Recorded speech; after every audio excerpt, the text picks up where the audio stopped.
When we make the decision to give our children cell phones, it is to keep them safe and make sure that we can reach them. But the apps that they use on the phones opens them up to predators who want to lure them into a world of sex trafficking. I did everything right. This mom still worries about her teenage daughter's safety more than a year after she was rescued from a sex trafficking ring. We're concealing her identity to protect her family. For anybody to sit back there and say this can never happen to them, yes, it can happen to you, in your child, in your house. Her daughter met a man on Tinder. They started dating, then asked her to go out with friends. They would give her like $40 and she would keep the phone. She's like, oh, okay. You know, still going to the movies or going out to eat. And, these guys would give her like $40, $50. She said, and after about 6, 7 times, she was like, you have to sleep, you need to sleep with them.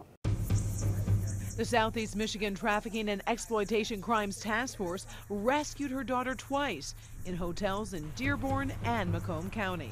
So they're almost always voluntary at some point. They either get boyfriended into it, meaning the person that is, eventually going to exploit them brings them into it as a relationship, and then there comes to be expectations with that relationship. Michigan State Police Detective Sergeant Sarah Krebs works in the Missing Persons Coordination Unit.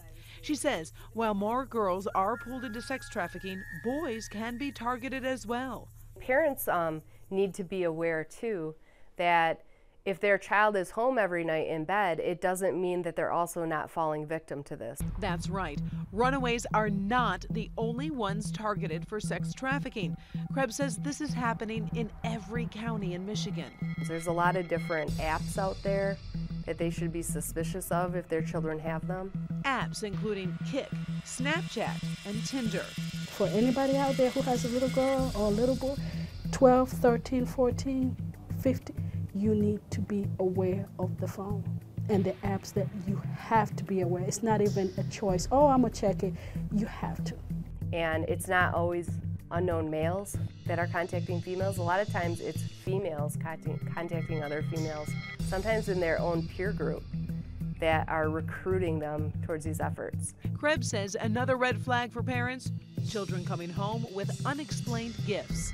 They have highlights in their hair or braids or extensions, nails, acrylic nails, shellac.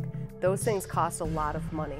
Keep the smartphones out of your child's room, especially at night, and look at what they're doing online.